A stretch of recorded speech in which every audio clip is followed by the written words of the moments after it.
संत रामपाल जी महाराज एक ऐसे महान संत जिन्होंने अपनी सतभक्ति, तत्व ज्ञान, करुणा और सेवा के बल पर समाज में नई मिसाल कायम की है।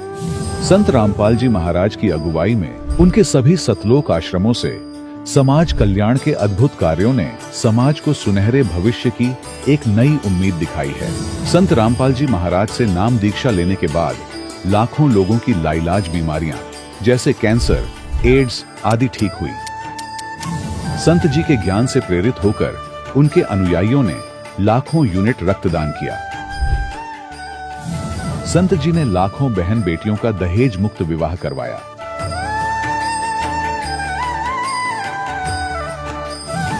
संत जी ने लाखों लोगों का नशा छुड़वाया, करोड़ों उजड़े परिवार बसे। संत जी के आश्रमों में समागम के दौरान निःशुल्क नेत्र चिकित्सा, दंत चिकित्सा प्रदान की जाती है। संत रामपाल जी महाराज द्वारा समय समय पर पर्यावरण संरक्षण के उद्देश्य से बड़े स्तर पर वृक्षारोपण किया जाता है। संत जी ने जरूरतमंदों को तत्काल राहत पहुंचाने के लिए एम्बुलेंस सेवा शुरू की। संत जी अपने अनुयायियों को देहदान के लिए प्रेरित करते हैं, जिससे मानवता की सेवा और चिकित्सा क्षेत्र में सुधार हो सके। संत रामपाल जी महाराज के सभी आश्रमों में हर रोज निःशुल्क भंडारा आयोजित किया जाता है, जहां हर वर्ग, हर जाति और हर धर्म के लोग एक साथ बैठकर भोजन करते हैं।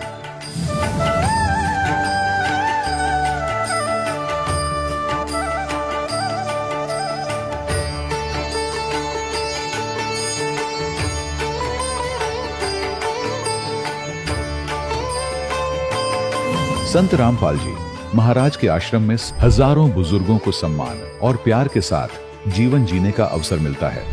उनके खाने, रहने और स्वास्थ्य की पूरी जिम्मेदारी संत रामपाल जी महाराज उठाते हैं। अनाथ बच्चों के लिए संत रामपाल जी महाराज के सभी आश्रम किसी वरदान से कम नहीं।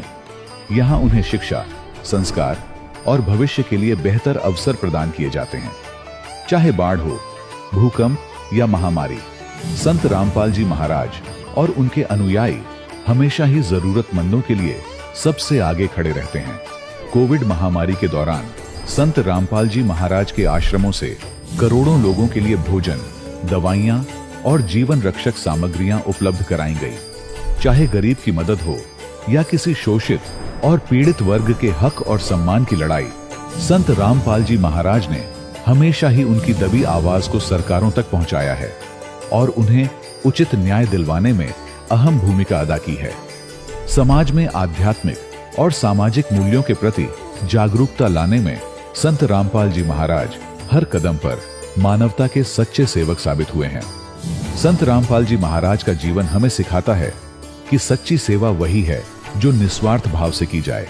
आइए हम भी इस महान सेवा के कार्य में इस महान संत से जुड़ें और संत रामपाल जी महाराज से नाम दीक्षा लेकर अपने जीवन को धन्य बनाएं।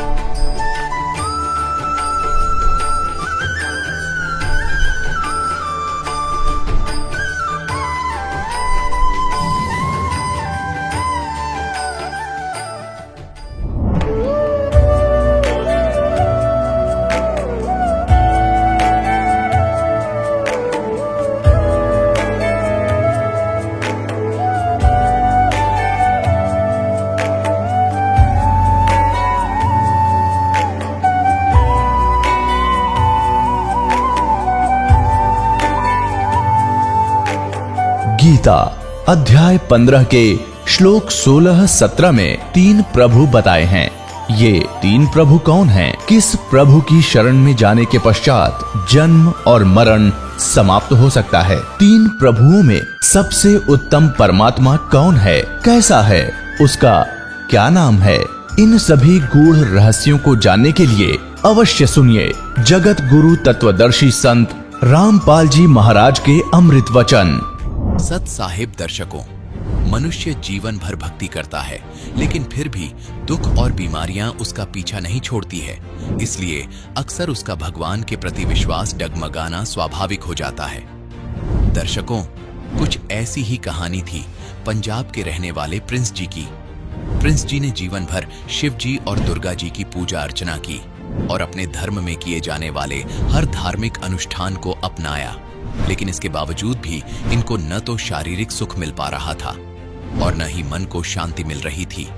लेकिन दर्शकों, आज प्रिंस जी का कहना है कि जब से मैंने संत रामपाल जी महाराज की शरण ग्रहण की है, तब से मेरा जीवन पूर्णतः बदल गया है।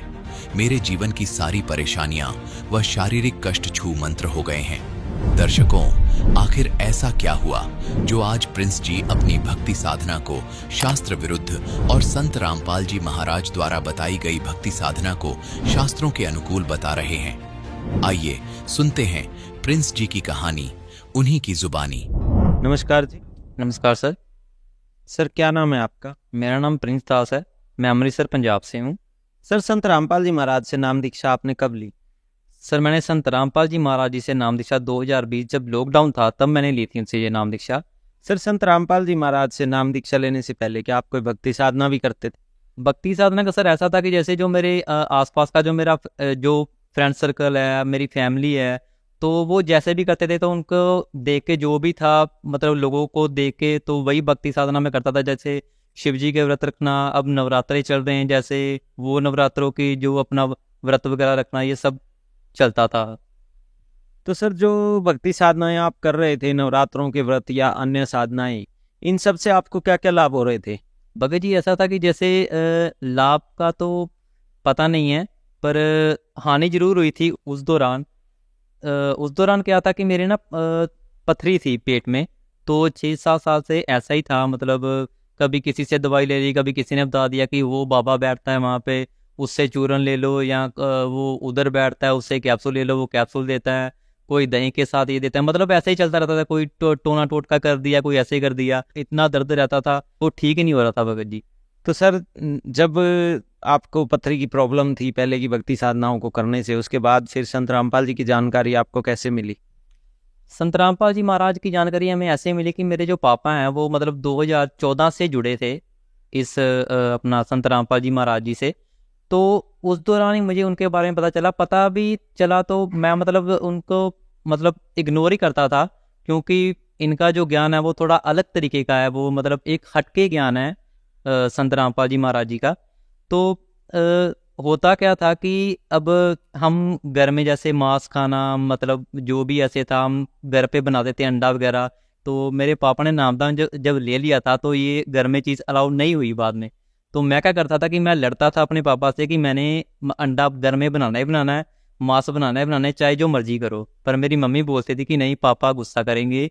तो मैंने वो चीज़ मैं करता था। पर बाद में क्या हुआ कि जब पापा सत्संग लगाते थे तो गुरुजी सत्संग बताते थे। तो एक बार क्या हुआ कि गुरुजी महाभारत के बारे में बता रहे थे कि महाभारत के बाद क्या हुआ। तो महाभारत के बाद का किस्सा जब गुरुजी ने बताया, युधिष्ठिर को ना सपने आने लगे। मतलब जो उन्होंने युद्ध में कत्ल किए थे, जिन जिनको मारा था, तो उनको सपने आने लगे कि आपने मतलब ऐसा क्यों किया हमारे, कि किसी का घर वाला मर गया, किसी का बेटा मर गया। तो वो ना मतलब बेचैन रहने लगे, उनको नींद नहीं आने लगी। ये संत रामपाल जी महाराज ने बताया कि उसके बाद क्या हुआ। तो मैं ना मतलब धीरे धीरे ये ना मतलब मेरे दिमाग में बढ़ती रही ये चीज़। तो उस टाइम क्या हुआ कि सत्संग मतलब जितना उसका एपिसोड था वो तो बंद हो गया, पर मेरे दिमाग में सारी रात ये चलता रहा कि मतलब इसके बाद का भी किस्सा है। तो बस वहीं से मेरी रुचि स्टार्ट हुई। तो मैंने फिर अपना यूट्यूब खोला, वहाँ से संत रामपाल जी का सत्संग लगाया, और ये मैंने महाभारत का जो किस्सा था वो सुनना शुरू कर दिया। तो मतलब गुरुजी ने जैसे जैसे आगे बताया कि मतलब वो भी इतने दुखी थे महाभारत वाले, मतलब जो पांडव थे जीत के भी मतलब इतने दुख आए उन पे, तो उनका तो जीना ही हराम हो गया था। मतलब नींद भी नहीं आ रही थी उनको। तो धीरे धीरे फिर मतलब रुचि बढ़ती गई। तो मैंने भी सत्संग सुनना स्टार्ट कर दिया, और फिर संत रामपाल जी से मैंने नाम दीक्षा ले ली। तो सर संत रामपाल जी महाराज से जब आपने नाम दीक्षा ली, क्योंकि संत रामपाल जी के भक्तों से जब हम मिलते हैं तो ये जानते हैं कि उन्हें कोई ना कोई लाभ जरूर प्राप्त होते हैं, तो क्या आपको भी कोई लाभ प्राप्त हुए संत रामपाल जी से नाम दीक्षा लेने के बाद? सर लाभ तो ऐसे कि लाभ तो मुझे काफ़ी सारे प्राप्त हुए हैं वैसे। पर एक जो मेन लाभ है, जो मेरा 6-7 साल से मतलब पथरी का जो एक जो रोग था वो दूर हुआ। मैंने पता नहीं कहाँ कहाँ मैंने ठोकरें खाई, कभी किसी से दवाई, कभी किसी से, पर संत रामपाल जी महाराज जी के जब एक दिन था, मैं ऑफिस में था, तो मेरे ना इतनी मतलब दर्द हो रही थी, तो मैं अपने ऑफिस में लेट गया। तो दर्द से ऐसे करा रहा था, तो मुझे फिर किसी भगत ने बताया कि आप ना संत रामपाल जी महाराज जी से अरदास करिए, तो वो ये चीज़ें ठीक कर देते हैं। तो मैंने फिर संत रामपाल जी महाराज जी से अरदास लगाई कि गुरुजी मतलब ये मेरे पथरी है मतलब 6-7 साल से, तो ये काफ़ी दर्द रहती है, ठीक नहीं होती। गुरुजी ने बोला कि ठीक हो जाएगा, आप भक्ति करते रहो। तो मतलब अगले दिन ही नेक्स्ट डे ऐसा हुआ कि मैं घर आया और रात को पानी वगैरह पिया। मतलब मैं 3 दिन से कुछ खा पी भी नहीं रहा था, क्योंकि दर्द होती थी। कुछ खाता था तो वो जो पथरी थी वो हिलती थी, तो खाया भी नहीं जाता था, वो उल्टी आ जाती थी मुझे। तो फिर मैंने रात को ना पानी पी के ना, मैं गुरुजी का नाम लेके ऐसे मैं मतलब जो उन्होंने मुझे मंत्र दिए हैं वो मैं मंत्र करता करता मैं ना मतलब सो रहा था। तो नींद तो आ नहीं रही थी, चलो मैं सो रहा था, फिर भी कोशिश कर रहा था सोने की। तो 1:30 बजे का टाइम था सर। तो ऐसा हुआ कि एकदम से ना मुझे काफ़ी ज़ोर से ना मतलब बाथरूम जाने का मन हुआ। मैं बाथरूम गया, तो वहाँ पे जाके मुझे मतलब बड़ी ज़ोर से बाथरूम आया, तो मैंने बाथरूम जाके किया, तो ऐसे मतलब जैसे बंदूक से गोली निकलती है ना, मतलब ऐसे वो जब मैंने पेशाब किया ना, तो यूरिन पास किया मैंने, तो 2 मोटी मोटी मतलब पत्थर निकले, कंकर जिसको बोलते हैं, जो मेरे अंदर पथरी थी वो निकल गए। तो मुझे एकदम से ऐसे झटका सा लगा, तो मैंने रुक के ना वो मैंने पत्थर भी उठा लिए। तो मैंने अभी तक वो मतलब पत्थर जो पथरी है वो अपने घर में मतलब रखी हुई है, मतलब एक पैकेट में डाल के, कि मतलब ये एक वो है, मतलब एक याद है जो मेरे गुरुजी ने मुझे ये भक्ति का फल दिया मुझे। तो भगत जी मुझे एक लाभ और हुआ कि जैसे मैं पहले जो मेरा फ्रेंड सर्कल था वो ऐसा था कि जैसे महीने बाद जैसे बियर पीना, मांस खाना, तो ये महीने बाद चलता ही चलता था। महीने बाद जब भी सैलरी आनी तो हमने जाना ही जाना। फिर उसके बाद धीरे धीरे क्या होने लगा कि एक हफ्ते का मतलब ये होने लगा। जैसे पहले महीने का था, तो फिर ये संडे चलने लग गया। तो संडे चलने के कारण जो पॉकेट मनी होती थी वो तो ख़त्म हो जाती थी। फिर जैसे 25-26 तारीख आ गई, फिर आते आते ऐसे अपने दोस्तों के से पैसे मांगने लग गया कि मुझे मतलब इतने पैसे चाहिए, मेरे पैसे ख़त्म हो गए। तो वो धीरे धीरे ना मेरे ऊपर कर्जा चढ़ता चला गया, मतलब ऐसे धीरे धीरे करके। तो धीरे धीरे जैसे मैं इस मतलब नर्क में जा रहा था, जैसे शराब पीना, मतलब ये शराब तो मेरी स्टार्ट हो ही चुकी थी। पहले मैं बियर पीता था, उस शराब भी मेरे मतलब फ्रेंड्स ने स्टार्ट करवाई दी थी। तो उसकी वजह से मेरा मतलब काफ़ी जो नुकसान भी हो रहा था बॉडी का भी। तो फिर जब संत रामपाल जी महाराज जी से नाम दीक्षा ली, तो उसके बाद मेरा जो मेरा फ्रेंड से पैसे लेने थे या जो भी था, ये मेरा नशा भी छूट गया, मेरी शराब भी छूट गई। तो ये मुझे मतलब एक ये भी बहुत बड़ा लाभ हुआ है सर। जो दोस्तों से मैंने जो कर्जा ले रखा था वो भी मैंने उतार दिया। लाभ बहुत सारे हैं, जैसे मेरी मतलब रमैनी हुई है, यहाँ पे आके दहेज मुक्त रमैनी हुई है। तो मतलब कोई उसमें खर्चा नहीं हुआ, कोई कुछ नहीं, कोई लेना नहीं, कोई देना नहीं। अब मेरी लाइफ बड़ी अच्छी चल रही है। मेरी एक गुड़िया भी है छोटी सी, परमात्मा की दया से, तो वो भी बड़ी अच्छी लाइफ चल रही है। तो सर संत रामपाल जी महाराज से नाम दीक्षा लेने के बाद आपको लाभ प्राप्त हुए कि आपकी जो पथरी का दर्द 6 साल से था वो पथरी का दर्द ठीक हो गया और पथरी भी आपकी निकल गई बिना किसी दवाई के। तो जो श्रद्धालु आज आपको सुन रहे हैं, आप उन्हें क्या संदेश देना चाहेंगे? संदेश मैं यही देना चाहता हूँ आज जो यूथ है हमारा, कि ये जो मांस है, शराब है, ये जो मतलब तरह तरह के नशे हैं, इनमें कुछ नहीं रखा है। आप ये सब छोड़ो, संत रामपाल जी का एक बार ज्ञान सुने, जैसे भी करके सुने, चाहे गलत समझ के सुन लें, पर सुने जरूर। ये मेरी हाथ जोड़ के विनती है। और जितनी जल्दी हो सके संत रामपाल जी महाराज की शरण में आइए और अपना कल्याण कराइए। सर संत रामपाल जी महाराज से नाम दीक्षा कैसे ले सकते हैं? संत रामपाल जी महाराज जी का काफ़ी सारे चैनलों पे सत्संग आते हैं। तो उनके नीचे एक पट्टी चलती है, तो उन पट्टी पे फ़ोन नंबर भी दिए होते हैं काफ़ी सारे। तो आप उन पे फ़ोन करके अपने जो नज़दीकी नामदान सेंटर है उनका पता कर सकते हैं और वहाँ जाके आप नाम दीक्षा ले सकते हैं। धन्यवाद सर। सत साहिब जी। दर्शकों, अभी आपने सुने संत रामपाल जी महाराज से दीक्षा प्राप्त करके सुखी हुए भक्त के अनुभव। अब देखिए जगत गुरु तत्वदर्शी संत रामपाल जी महाराज के मंगल प्रवचन। जैसे सदग्रंथों को आपके रूबरू कर रहा हूं, और जिन भी ऋषि महर्षि आचार्यों शंकराचार्यों या किसी संत मंडलेश्वर ने जो भी ज्ञान उन्हीं संतों को आधार मानकर बताया है, उसके अनुभव को और वेदों और गीता और पुराणों से तुलना कर देता हूं। मेरा सिर्फ इतना सा काम है कि हमारे सदग्रंथ सत्य है, इसके विरुद्ध जो जिसका ज्ञान है वो असत्य है, शास्त्र विधि त्याग कर मनमाना आचरण है, वो यूजलेस है, व्यर्थ। इसको एक आलोचना ना समझें, इसको एक परोपकार समझें। जैसे ये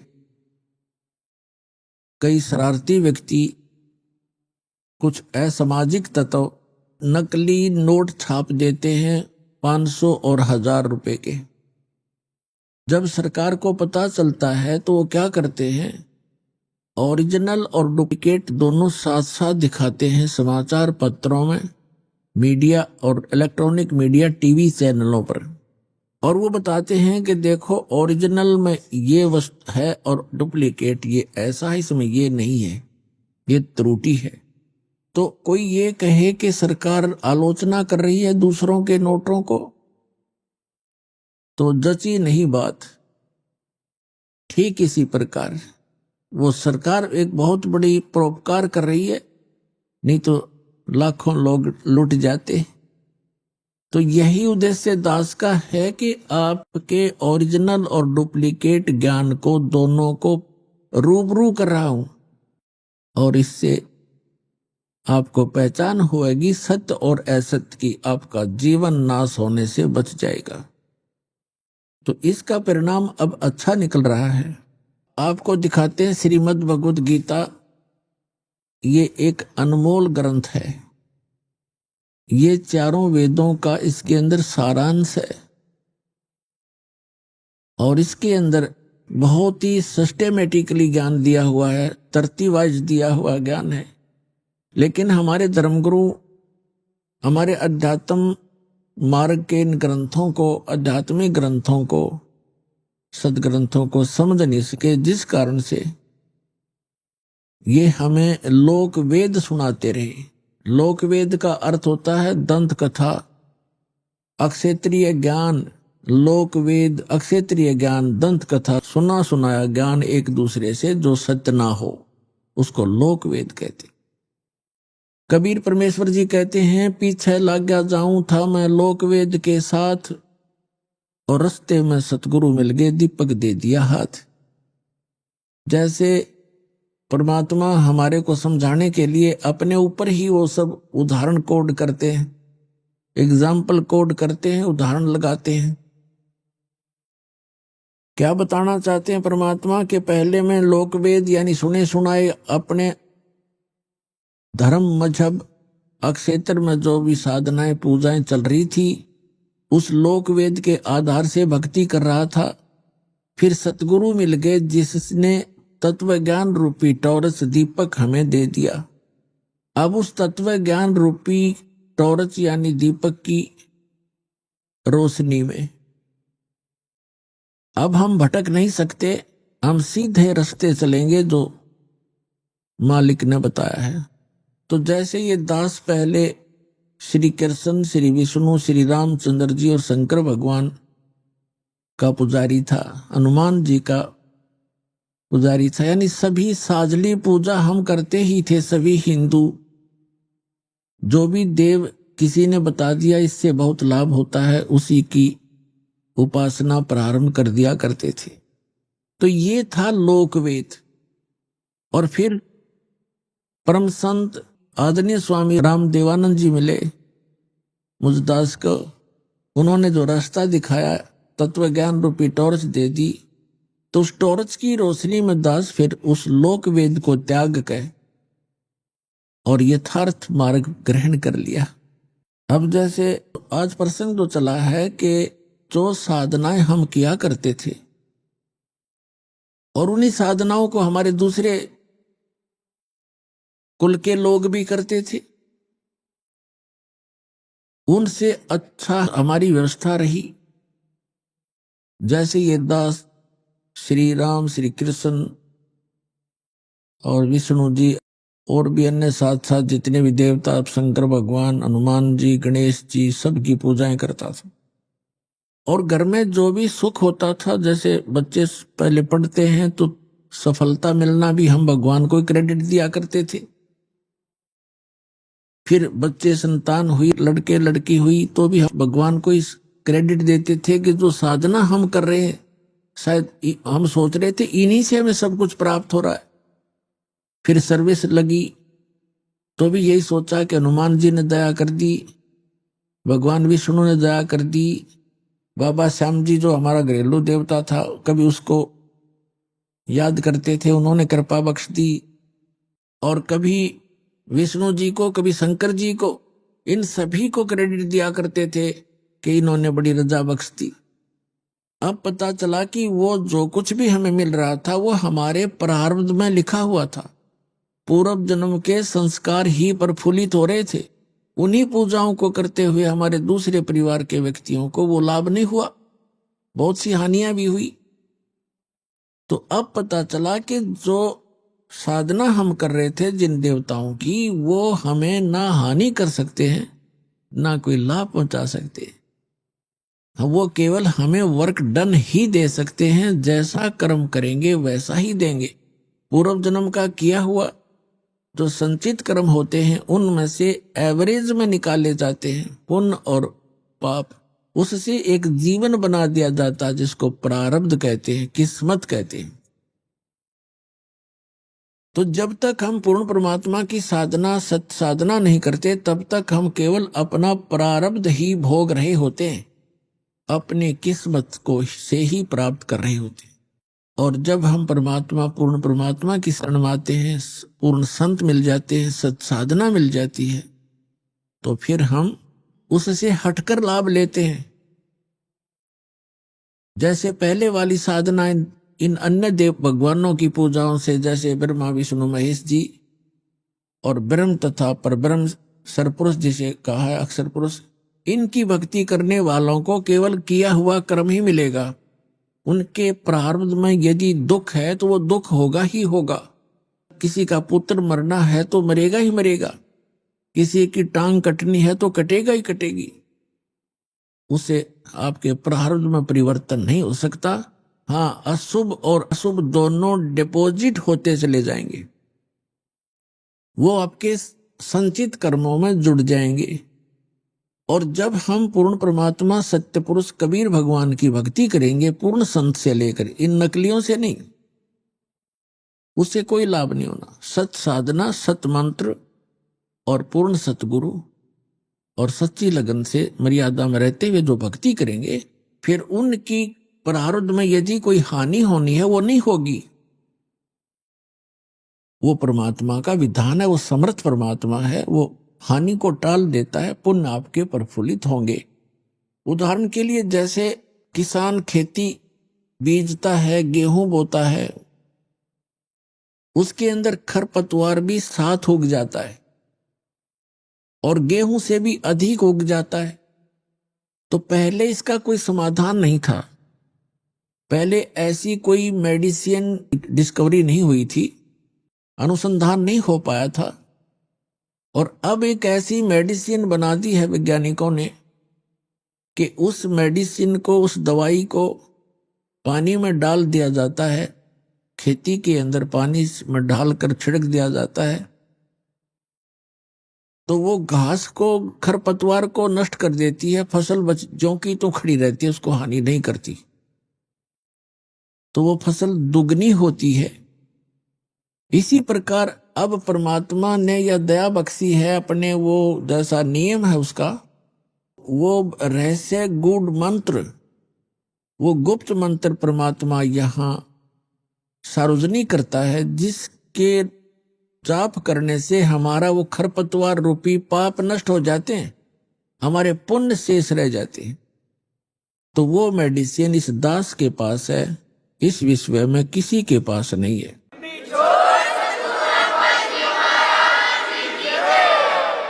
तो अब आपको दिखाते हैं कि श्री ब्रह्मा, श्री विष्णु, श्री शिव जी के विषय में हमारी गीता जी क्या बताती है, इनकी साधना करने वालों को क्या संज्ञा दी है। अब आपको दिखाते हैं श्रीमद् भगवत गीता अध्याय नंबर 7 का कुछ अंश दिखाते हैं। देखिएगा, श्रीमद् भगवत गीता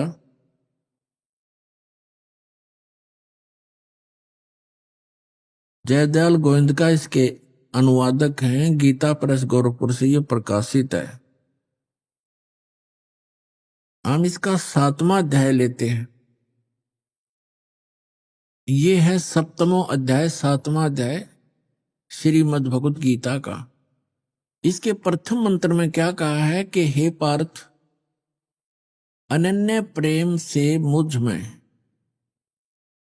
आसक्त चित्त तथा अनन्य भाव से मेरे प्राण होकर योग में लगा हुआ तू जिस प्रकार से संपूर्ण विभूति, बल, ऐश्वर्य आदि गुणों से युक्त सबके आत्म रूप, ये वैसे समग्र है, समग्र माने सारे, सब प्रकार से मुझको संशय रहित जानेगा, उसको सुन। अब क्या बताया है, दूसरे मंत्र में कहा है 7वें अध्याय के, मैं तेरे लिए इस विज्ञान से ही तत्व ज्ञान को संपूर्णता कहूंगा, जिसको जानकर संसार में फिर कुछ भी जानने योग्य शेष नहीं रह जाता। अब गीता ज्ञान दाता कह रहा कि अर्जुन, मैं अब तुझे ऐसा ज्ञान बताने जा रहा हूं, इसको जानने के बाद फिर संसार में कुछ भी जानना शेष नहीं रहेगा। अपने आत्माओं देखना। और इस पवित्र गीता को हम श्रोधार्य मानते थे, पढ़ते भी थे, डेली पाठ भी किया करते थे, लेकिन कहते हैं गुरु बिन काहू न पाया ज्ञान, जो थो था भुस छड़े मूड किसाना, गुरु बिन वेद पढ़े जो प्राणी, समझे न सार रहे अज्ञानी। गुरु के बिना वेदों के अर्थों, गूढ़ अर्थों का समझना बड़ा कठिन है, और उसके ना समझे बिना हम अज्ञानी ही रहे। हमारे जितने भी ऋषि, सतयुग से लेकर आज तक के ऋषि महर्षि, ये सब अज्ञानी थे। अपने आत्मा, ये दास के जो वचन हैं ये कड़वे अवश्य लगेंगे एक बार, लेकिन बाद में इतने मीठे हो जाएंगे, इनके अतिरिक्त आपको कोई और बोल वचन सुहावेगा नहीं, अच्छा नहीं लगेगा। कि सतयुग से लेकर आज तक के ऋषि महर्षियों को ज्ञान नहीं था, बिल्कुल ज्ञान नहीं था, अज्ञानी थे वे। अपने आत्मा थोड़ी सी झलक दिखा दूं, नहीं तो कोई पहली बार सुनेगा भक्त, क्योंकि ये सीडी वगैरह बनती हैं, भक्त अपने मित्रों को देते हैं, तो उनका ये हजम होगी नहीं ये बात कि सतयुग से लेकर आज तक के इन ऋषि महर्षि ब्राह्मणों को कति ज्ञान नहीं था भक्ति का। इनको छोड़ ब्रह्मा विष्णु महेश को ज्ञान नहीं था, बताओ। तो ये वचन जो दास के हैं, ये तो आज सभ्य समाज, शिक्षित समाज हो गया, इसलिए स्वीकार्य हो गए। और ये वचन परमात्मा 600 वर्ष पहले कहा करते कबीर जी, तो उस समय तो पत्थर खान की बात थी, डले लग गए। और है ये सारी सच्ची, पूरी कंप्लीट सत्य है, हमारे सदग्रंथ प्रमाणित करते हैं। इससे पहले मैं थोड़ा सा श्री देवी भागवत के कुछ उल्लेख आपके रूबरू करता हूं, जिससे आपको पता चलेगा कि न तो सतयुग से लेकर आज तक के ऋषि महर्षियों को ज्ञान था, और न ब्रह्मा विष्णु महेश को ज्ञान था अध्यात्म मार्ग का। तो और को होगा किसको? केवल परमात्मा स्वयं आते हैं, अपने द्वारा रची हुई सृष्टि को यथार्थ रूप में वही बताते हैं। और यथार्थ भक्ति मार्ग और पूर्ण परमात्मा वो स्वयं होते ही है, वो स्वयं ही यथार्थ भक्ति मार्ग बताते हैं, यथार्थ ज्ञान, तत्व ज्ञान वही बताते हैं। अब देखिएगा श्रीमद् देवी भागवत सतीतर मोटा टाइप, गीता प्रेस गोरखपुर से प्रकाशित। इसके कौन है संपादक, कौन है इसके देखिएगा, हनुमान प्रसाद पोदार, चिमनलाल गोस्वामी, और ये प्रकाशक है इसके। इसके 414 पृष्ठ पर आपको ले चलते हैं। छठा स्कंद, ये छठा स्कंद संक्षिप्त देवी भागवत 414 पृष्ठ पे। जन्मे जय ने पूछा महाभाग किस युग में कैसा धर्म का स्वरूप है, इस संपूर्ण विषय को विशेष रूप से बताने की कृपा कीजिए। व्यास जी बोले, व्यास जी बता रहे हैं जन्मे जय को, राजन यह निश्चय है कि सतयुग में ब्राह्मण वेद के पूर्ण विद्वान थे। उनके द्वारा निरंतर भगवती जगदम्बा की आराधना यानी पूजा होती थी। भगवती का दर्शन करने के लिए उनका मन सदा ललायित रहता था। प्रत्येक गांव में शक्ति मंदिर का उद्घाटन हो, दुर्गा का मंदिर बने, इस विषय की उनके मन में बड़ी उत्सुकता थी। और यहां और देख लें साथ में थोड़ी सी इनकी झलक है। धर्म की यही स्थिति त्रेता में रही, परंतु कुछ ह्रास हो गया था। सतयुग की जो स्थिति थी वह द्वापर में विशेष रूप से कम हो गई। राजन, उन प्राचीन युगों में जो राक्षस समझे जाते थे वे कली में, कली माने कलयुग में ब्राह्मण माने जाते। दास नहीं कह रहा, ये अपना इतिहास कह रहा है। क्योंकि अब के ब्राह्मण प्राय पाखंड करने में तत्पर रहते हैं, दूसरों को ठगना, झूठ बोलना और वैदिक धर्म कर्म से अलग रहना, ये कलयुगी ब्राह्मणों का स्वाभाविक गुण बन गया है। अपनात्मा कलयुग के जो ब्राह्मण जिनको हम आचार्य और शंकराचार्य, ये सारे ब्राह्मण हैं, हमारे धर्मगुरु जो अभी तक थे। तो इनको इनके विषय में क्या कहा है कि जो सतयुग त्रेता द्वापर में जो राक्षस हुआ करते इसे स्वभाव के तो हमारे ब्राह्मण हो गए, तो अन्य जनता का क्या हाल होगा। अब ये क्या बता रहे हैं, इससे एक और कंसेप्ट क्लियर कर दिया कि सतयुग के ब्राह्मण वेद के पूर्ण विद्वान माने जाते थे, व्यास जी कह रहे, और वो दुर्गा की पूजा करते थे, खाक विद्वान थे वे। अब थोड़ी सी झलक साथ और लेते हैं श्री विष्णु जी की, फिर आगे निर्णय करेंगे। इसी देवी भागवत के 28 पृष्ठ पे ये देखिएगा, 28-29 पे श्री विष्णु और श्री ब्रह्मा, श्री नारद और व्यास जी के ज्ञान की झलक आपको दिखाते हैं। ये 28 पृष्ठ है, ये प्रथम स्कंद, पहला स्कंद है, और ये संक्षिप्त देवी भागवत 28 पे वही पढ़ रहे हम। नारद और व्यास जी की गोष्ठी हो रही है। व्यास जी नारद जी से पूछा है प्रश्न व्यास जी ने, और नारद जी बता रहे हैं। नारद जी ने कहा, महाभाग व्यास जी, तुम इस विषय में जो पूछ रहे हो ठीक यही प्रश्न मेरे पिताजी ने भगवान श्री हरि से किया था। देवा अधिदेव भगवान जगत के स्वामी हैं, लक्ष्मी जी उनकी सेवा में उपस्थित रहती हैं, यानी विष्णु जी के विषय में बता रहे हैं। दिव्य कोष्ठमणि उनकी शोभा बढ़ाती है, वे शंख चक्र गदा लिए रहते हैं, पीतांबर धारण करते हैं, 4 भुजाएं, वक्ष स्थल पर श्री वत्स का चिन्ह चमकता रहता है, वे चराचर जगत के आश्रय दाता हैं, जगत गुरु एवं देवताओं के भी देवता हैं। ऐसे जगत प्रभु भगवान श्री हरि महान तप कर रहे थे, उनकी समाधि लगी थी। यह देखकर मेरे पिता ब्रह्मा जी को बड़ा आश्चर्य हुआ, अतः उन्होंने उनसे जानने की इच्छा प्रकट की।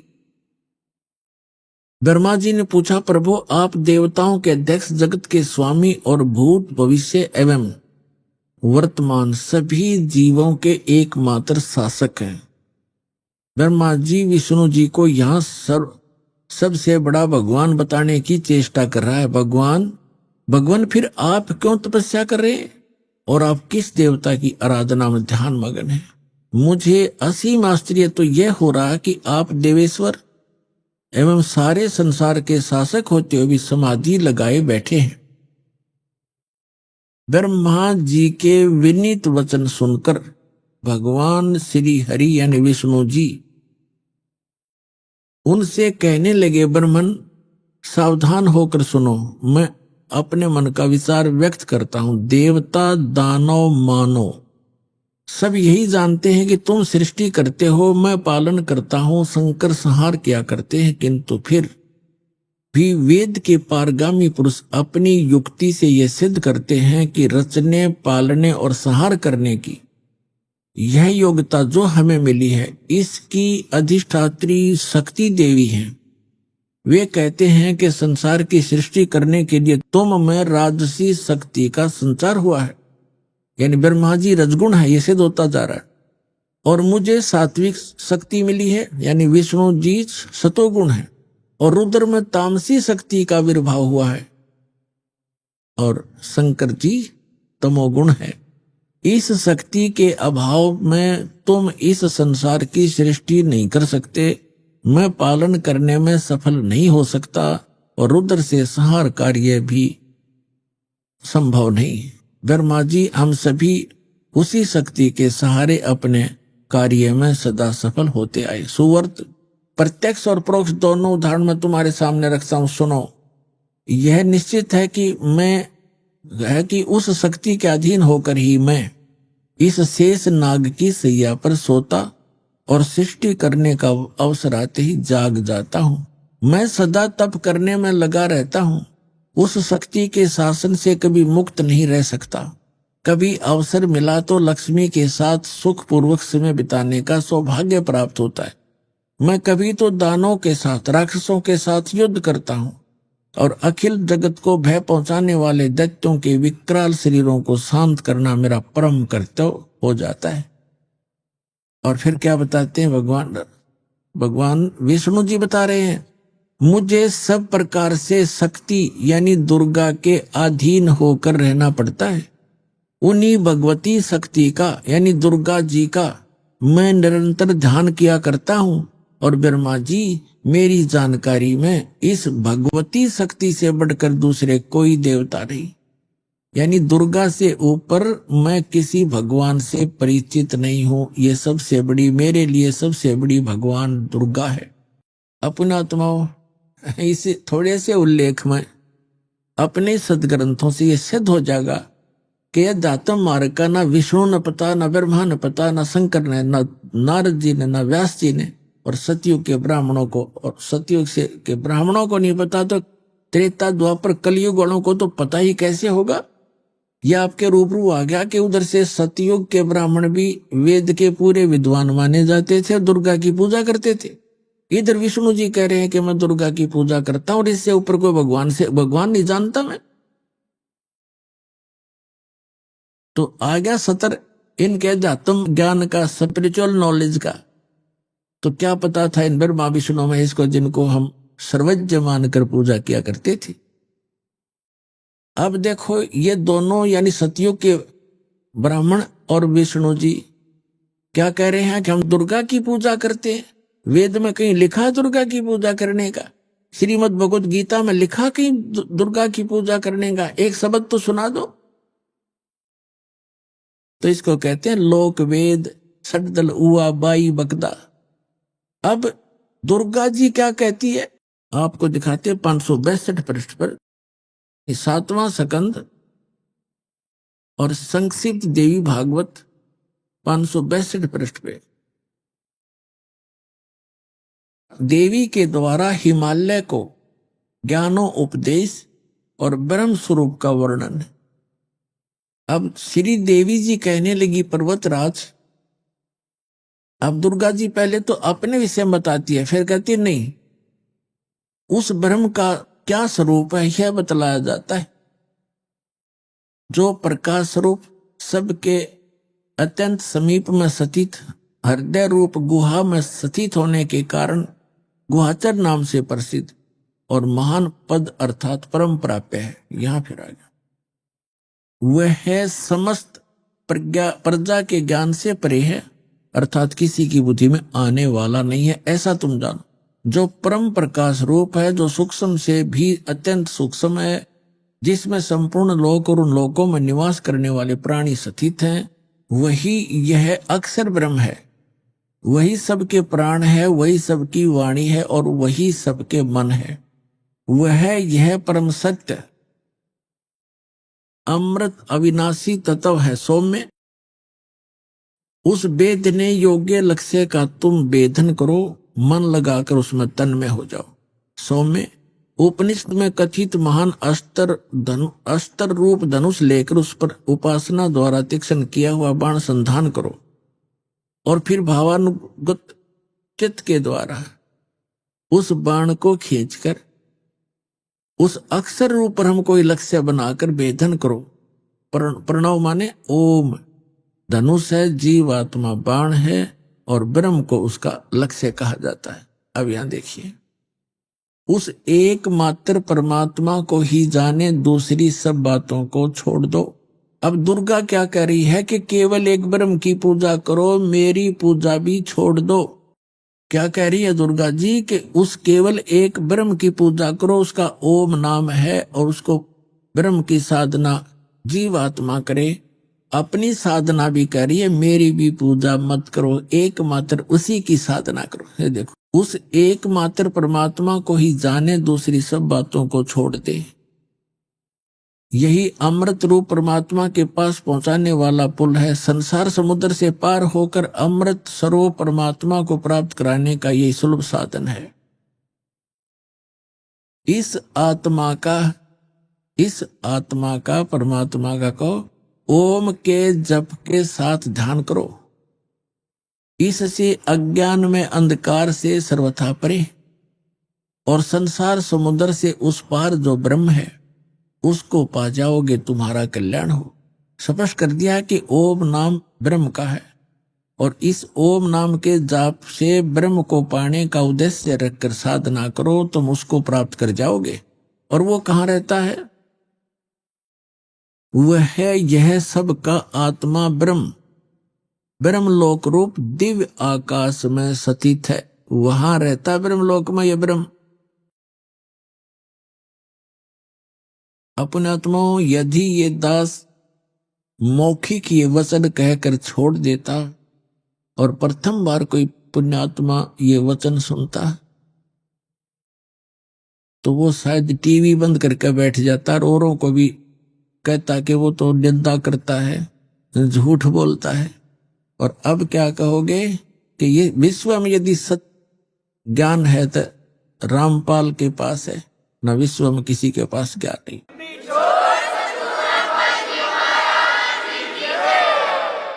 अब हम आते हैं श्रीमद् भगवत गीता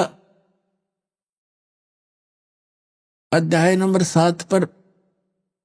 इसके अंदर एक बहुत ही निर्णायक ज्ञान है, बहुत ही निर्णायक ज्ञान है, लेकिन हम समझ नहीं सके इन सत्ग्रंथों को, जिस कारण से हमें बहुत हानि हुई, जिसकी पूर्ति अब हो पाएगी। अब देखिएगा, श्रीमद् भगवत गीता, गीता प्रेस गोरखपुर से प्रकाशित है।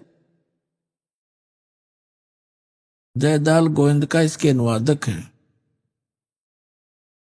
यह है 7वां अध्याय। हमने ये पढ़ लिया पहले, फिर पढ़ लेते हैं। प्रथम मंत्र में क्या कहा है कि गीता ज्ञानदाता कहता है, हे पार्थ, अनन्य मन से मुझ में आसक्ति रूप आसक्त चित्त अर्थात अनन्य भाव से मेरे प्राण होकर योग में लगा हुआ, जिस प्रकार से तू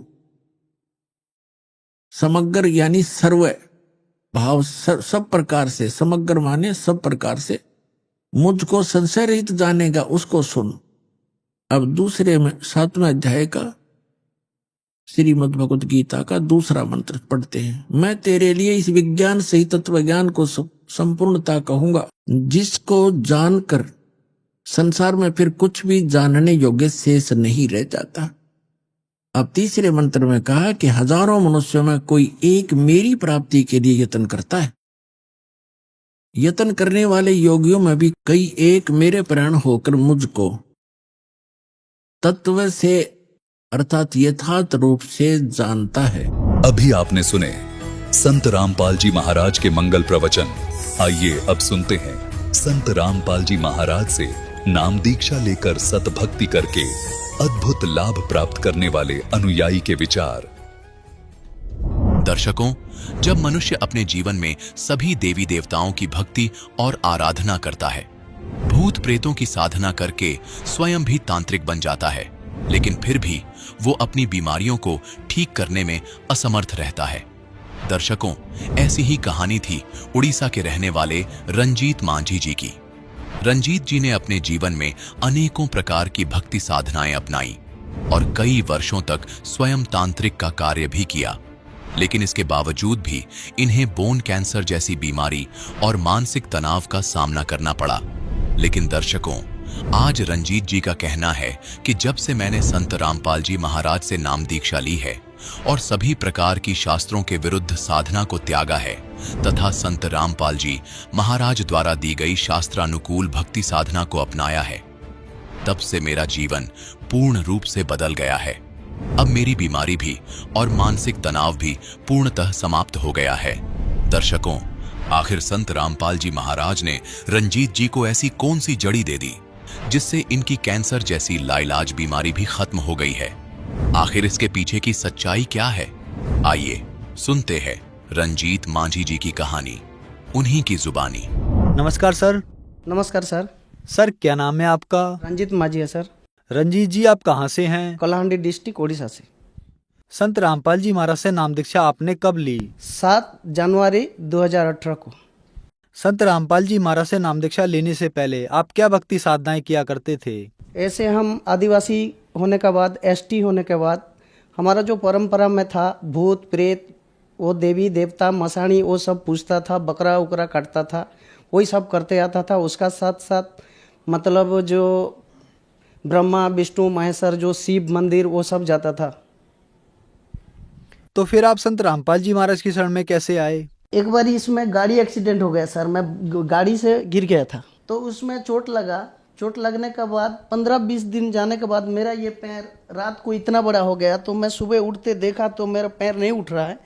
तो मैं सोचा ये क्या हो गया मेरे को। फिर बाद में मेरे को याद आया कि मैं जो एक्सीडेंट हुआ था इसका वजह से ये हुआ। फिर मेरे दोस्त लोग मुझे हॉस्पिटल ले गया, जो मांडोसिल बोल के गाँव है सर। तो उसी में ले गया तो वो डॉक्टर, एक छोटा मोटा डॉक्टर था, उसका पास ले गया तो एक औषध मेडिसिन लिखा कि उसको दुकान से लेके आओ, उसका बाद मैं उसका ट्रीटमेंट करूँगा बोला। तो मेरा दोस्त बोला ठीक है, तू यहाँ आराम कर, मैं औषध लेके आता हूँ। बोला, वो गया। तो मैं बोला कि नहीं भाई, मैं अकेले यहाँ नहीं बैठूँगा, मेरे को भी साथ ले जा, तो दोनों औषध लेके आऊँगा तो साथ में चला जाऊँगा। ऐसा सोच के जब गया तो वहाँ पर जो मेडिसिन दुकान जिसका है, वो खुद एक डॉक्टर है, मांडोसिल का है, वो साहू डॉक्टर है, अभी भी उसका बड़ा दुकान है। तो उसने बोला, जब हम पर्ची दिया तो ये किसके लिए भाई? बोला तो मेरा दोस्त। बोला वो मेरा दोस्त है, उसके लिए। बोला तो उसको लेके आओ, मैं भी डॉक्टर हूँ, चेक करूँगा बोला। तो वो जब मेरे को देखा तो बोला कि भाई ये कैसे हुआ? तो मैं बोला एक्सीडेंट हो गया था सर, और 10-15 दिन के बाद ये हुआ है। तो वो बोला सीजन क्या बोलता है उसको, इन्फेक्शन, ऐसा बोला मेरे को, इन्फेक्शन बोला। तो मैं ठीक है सर, तो आप इलाज कर दीजिए बोला। तो वो मेरे को 4 इंजेक्शन दिया उस दिन और बोला कि कल शाम को 5 बजे आ जाना बोला। तो फिर उसी दिन भी गया तो 3 इंजेक्शन लगाया, फिर कल शाम को आना बोला। ऐसे करके 2-2 इंजेक्शन लगा के 6 दिन गया। 6 दिन जाने के बाद सर जी, 6 दिन के शाम में जब पहुंचा वहाँ पर, तो एक मतलब ऐसे डब्बा लेके आया, डब्बा ले आया और मेरे को लेटा दिया और वो डब्बा नीचे डाला और मेरा पैर को ऐसे दबाने लगा। तो वो डब्बा में 2 डब्बा खून जैसा गोला गोला निकला, 2 डब्बा, इतना बड़ा डब्बा में मेरे यहाँ से। उसके बाद बोला कि इतना सारा तेरा इसमें था, अभी तू ठीक हो जाएगा, ऐसा बोला।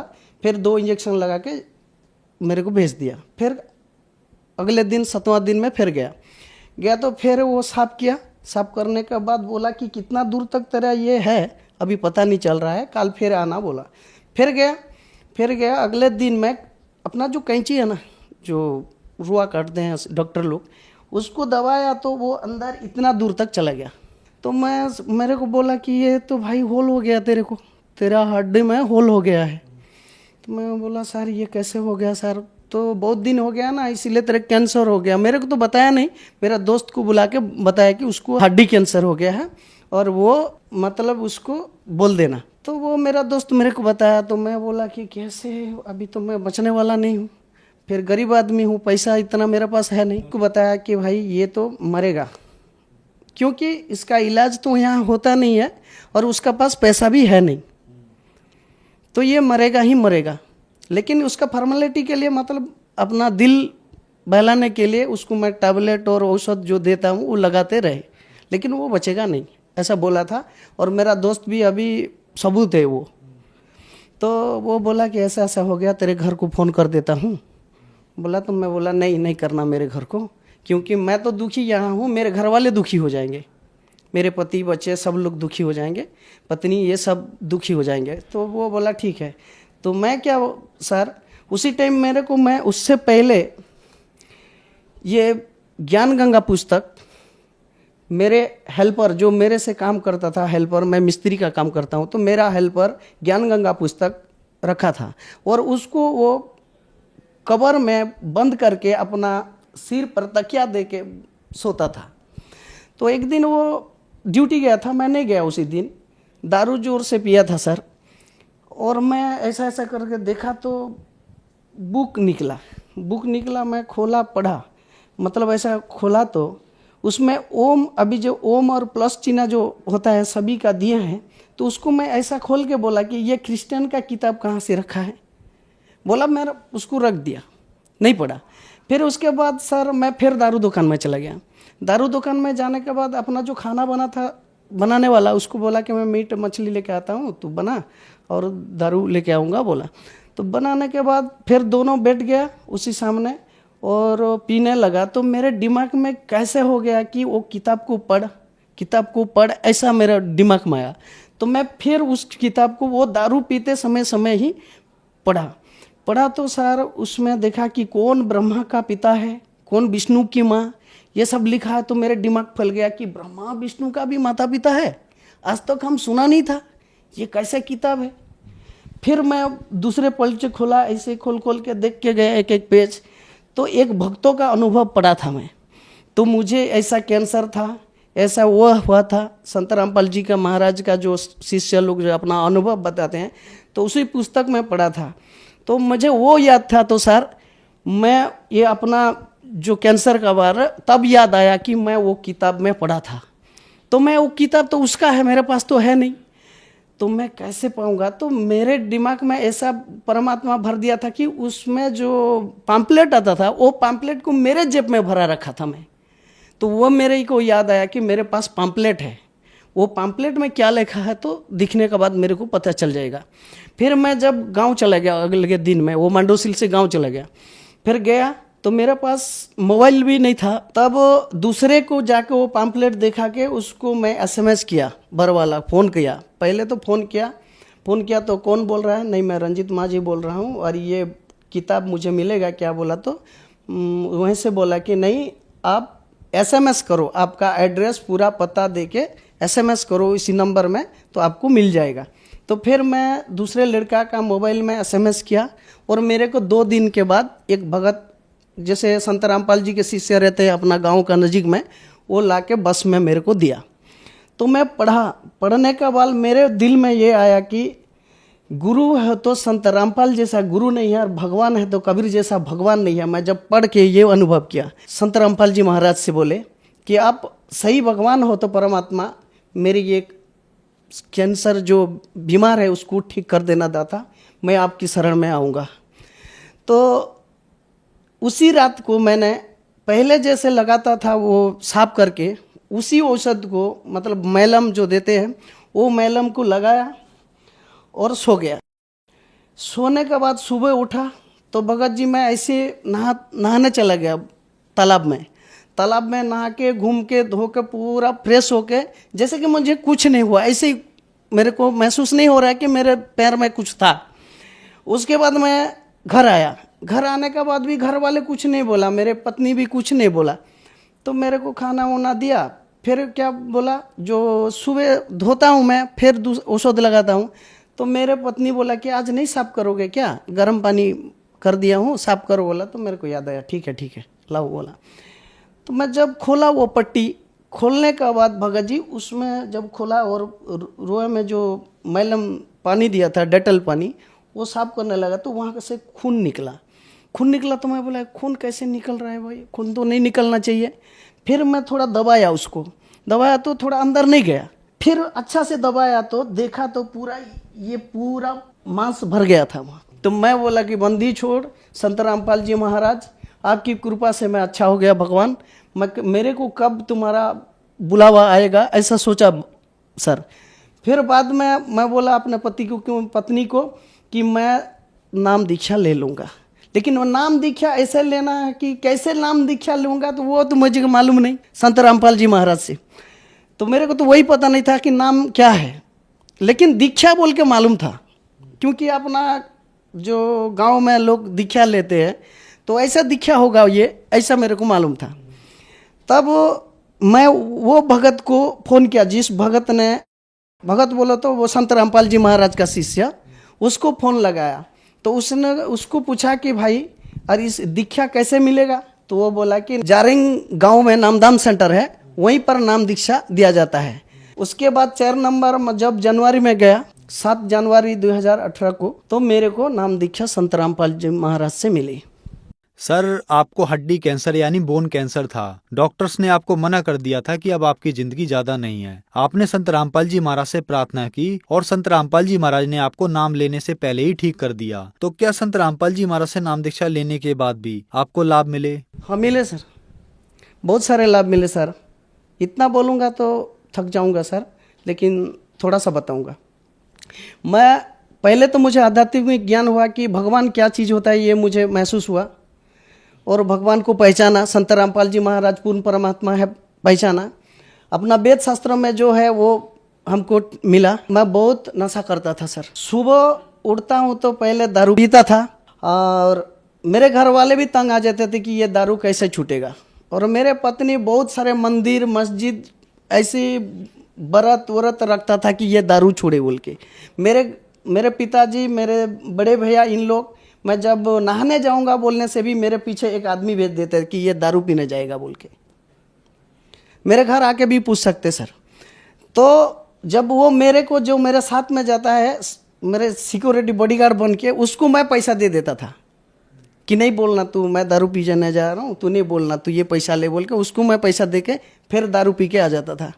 ऐसा नशा करता था। लेकिन जब संत रामपाल जी महाराज से नाम दीक्षा ली, वो दारू आज तक मैं छुआ नहीं, ना मुझे याद भी नहीं आता है। और गुटखा इतना खा जाता था सर, मेरे ये इतना नहीं खुलता था, वो भी संत रामपाल जी महाराज की दया से छूट गया सर। सर संत रामपाल जी महाराज से नाम दीक्षा लेने के बाद आपको बहुत सारे लाभ प्राप्त हुए। तो जो दर्शक आज आपको टीवी पर देख रहे हैं, खास करके उड़ीसा में कैंसर के पेशेंट की बहुत ज्यादा संख्या है। लोगों के पास पैसे नहीं है इलाज कराने के लिए, और आप उनके लिए एक उदाहरण हैं। तो जो दर्शक आज आपको देख रहे हैं और वो भी इन बीमारियों से ग्रस्त हैं, उनके लिए आप क्या कहना चाहेंगे?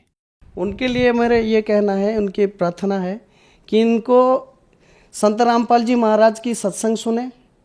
और मैं जैसे संत रामपाल जी महाराज का ज्ञान गंगा पढ़ के अपना बीमार का, नाइलाज बीमार का ठीक हुआ हूँ, तो आप लोग भी संत रामपाल जी महाराज के ज्ञान सुने और सत्संग देखें। जैसे टीवी में बहुत सारे चैनल में आते हैं और कल अपना बीमारियाँ ठीक करें। तो इनको ये निवेदन करता हूँ कि आप भी मेरे जैसा नाली जाली बीमारी से ठीक हो सकते हैं। संत रामपाल जी महाराज से नाम दीक्षा कैसे ली जा सकती है? संत रामपाल जी महाराज का बहुत सारे टीवी चैनल में सत्संग आते हैं, उसके नीचे एक पीली पिट्टी आते हैं और उसमें एक नंबर आता है। उसी नंबर में कांटेक्ट करने के बाद आपको आपका जहाँ का नज़दीक का नामदान सेंटर होगा उसी का पता दिया जाएगा। आप नामदान लेकर अपना कल्याण करा सकते हैं। यही मेरा विनती है। धन्यवाद जी। सत साहिब सर।